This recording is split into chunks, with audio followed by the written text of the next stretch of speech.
بسم اللہ الرحمن الرحیم۔ السلام علیکم ورحمۃ اللہ وبرکاتہ۔ آج کا موضوع حضرت مالک بن دینار رحمۃ اللہ علیہ کی توبہ کا واقعہ۔ مالک بن دینار رحمۃ اللہ علیہ سے ان کی توبہ کا سبب پوچھا گیا تو انہوں نے کہا، میں ایک سپاہی تھا اور شراب کا رسہ تھا۔ میں نے ایک نفیس باندی خریدی اور وہ میرے دل میں خاص مقام کی مالک بن گئی۔ اس سے میری ایک بچی پیدا ہوئی۔ میں اس بچی کو حد سے زیادہ پیار کرتا تھا۔ جب وہ زمین پر گھسیٹ کر چلنے لگی تو میرے دل میں اس کی محبت اور زیادہ بڑھ گئی۔ وہ مجھ سے مانوس ہوگی اور میں اس کے سامنے جب بھی شراب لا کر رکھتا تو وہ آ کر کے میرے کپڑوں پر شراب بہا دیتی۔ جب اس بچی کی عمر 2 سال ہوگی تو وہ مر گئی۔ میرے دل کو اس کے غم نے بیمار کر دیا۔ پھر فرمانے لگے، 15 رمضان کو جمعے کی رات میں شراب کے نشے میں مدہوش تھا۔ میں نے عشاء کی نماز بھی نہیں پڑھی۔ میں نے خواب میں دیکھا کہ سور پھونکا گیا اور قیامت قائم ہو گئی۔ مردے قبروں سے اٹھائے گئے تو تمام مخلوق کو جمع کیا گیا، جن میں بھی تھا۔ میں نے اپنے پیچھے آہٹ سنی، مڑ کر دیکھا تو ایک بہت بڑا اسدہ ہے، کالے رنگ کا، آنکھیں نیلی ہیں، منہ کھولے میری طرف دوڑ رہا ہے۔ خوف و دہشت کے مارے میں بھاگا۔ راستے میں ایک ستھرے لباس والے شخص کے پاس سے گزر ہوا۔ اس نے سلام کہا، اس کا جواب دیا۔ میں نے کہا، بابا، مجھے اس اسدے سے پناہ دو، تجھے اللہ تعالیٰ پناہ دے۔ وہ بوڑھا رونے لگا اور کہا، میں کمزور اور ضعیف ہوں اور یہ اسدہ زبردست ہے، یہ میرے بس میں نہیں، آ کے چلو اور بھاگو، شاید اللہ تعالیٰ تیری نجات کی کوئی صورت بنا دے۔ میں آگے بھاگنے لگا اور ایک بلند جگہ پر چڑھ گیا۔ ادھر میں نے جہنم کے طبقات کو جھانک کر دیکھا، ان کی ہولناکیاں دیکھی۔ قریب تھا کہ اسدے کے خوف سے میں ان میں گر جاتا۔ مجھے کسی نے آواز دے کر کہا، یہاں سے آگے جاؤ، تم یہاں کے رہنے والے نہیں ہو۔ میں اس کی بات سے مطمئن ہو گیا اور وہاں سے واپس لوٹا تو اسدہ میرے پیچھے تھا۔ میں پھر دوبارہ اس بوڑھے کے پاس آیا اور کہا، بابا، میں نے آپ سے درخواست کی کہ اس اسدے سے میری جان چھڑاؤ، آپ نے کچھ نہیں کیا۔ تو بوڑھا پھر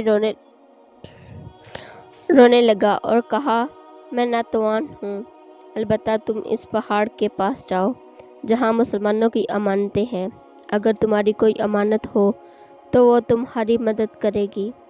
میں نے دیکھا چاندی کا ایک گول پہاڑ ہے اور اس میں جگہ جگہ سوراخ اور روشن دان ہیں اور پردے لٹکے ہوئے ہیں۔ ہر روشن دان پر سونے کے دو پٹے ہیں اور ان کے قبضے یاقوت کے ہیں اور آرائشیں موتیوں کی ہیں۔ ہر پٹے پر ایک ریشمی پردہ ہے۔ جب میں نے پہاڑ کی طرف نظر دوڑائی تو فوراً اس کی طرف بھاگا اور اسدہ میرے پیچھے تھا۔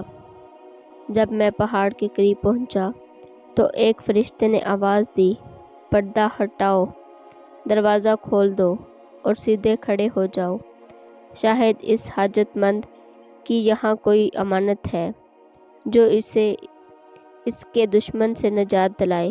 میں نے دیکھا پردہ ہٹ گیا اور دروازے کھل گئے اور ان روشن دانوں سے بہت سارے بچے میری طرف جھانکنے لگے۔ ان کے چہرے چاند کی مانند تھے۔ اسی دوران اسدہ بھی میرے نزدیک پہنچ چکا تھا۔ میں اس وقت حیران رہ گیا جب ان میں سے ایک بچے نے چلا کر کہا، بے سب آؤ، اس کا دشمن اس کے قریب آ گیا، چنانچہ وہ ذوق و در ذوق کھڑے ہو کر چانکنے لگے۔ اچانک میری وہ بچی جو مر چکی تھی وہ بھی ان کے ساتھ جانک رہی تھی۔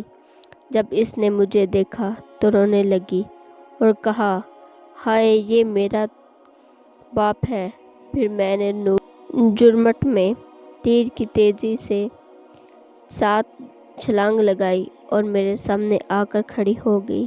اس نے اپنا بایاں ہاتھ میری طرف بڑھایا اور میرا دایاں ہاتھ پکڑ لیا اور اپنے دائیں ہاتھ کو استے کی طرف بڑھا دیا تو وہ بھاگ گیا۔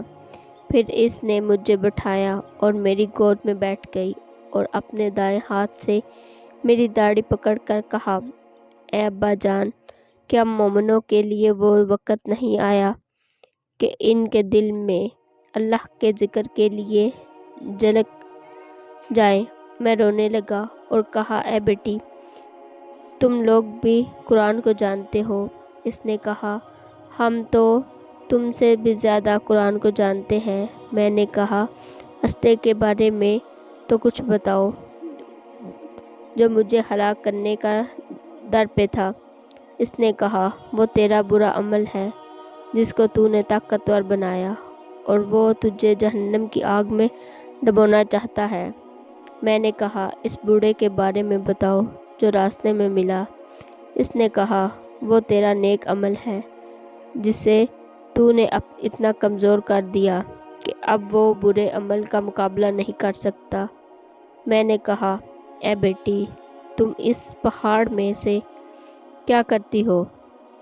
اس نے کہا، مسلمانوں کے بچے ہیں، ہم یہاں قیامت تک رہیں گے، تمہارے انتظار میں ہیں۔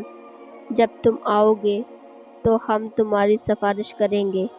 مالک بن دینار رحمۃ اللہ علیہ فرماتے ہیں، میں گھبرا کر اٹھا اور اٹھ کر شراب چھوڑ دی اور اس کے جتنے بھی برتن تھے سارے توڑ ڈالے اور اللہ تعالیٰ سے توبہ کی، اور پھر فرمایا، یہ خواب میری توبہ کا سبب بنا۔ حاصل معلوم ہوا کہ اولاد اگر بچپن میں فوت ہو جائے تو مایوس نہیں ہونا چاہیے، بلکہ اللہ تعالیٰ کی مرضی پر راضی رہنا چاہیے، کیونکہ یہاں نابالغ اولاد آخرت میں کام آنے والی ہے، جیسا کہ اس واقعے میں سبق ملتا ہے۔ اللہ تعالیٰ ہم سب کو اس پر عمل کرنے کی توفیق عطا فرمائے، آمین۔ امید ہے آپ کو میری آج کی ویڈیو پسند آئی ہوگی۔ ایسی اور بہت سی ویڈیو دیکھنے کے لیے میرے چینل کو لائک، شیئر اور سبسکرائب کیجیے۔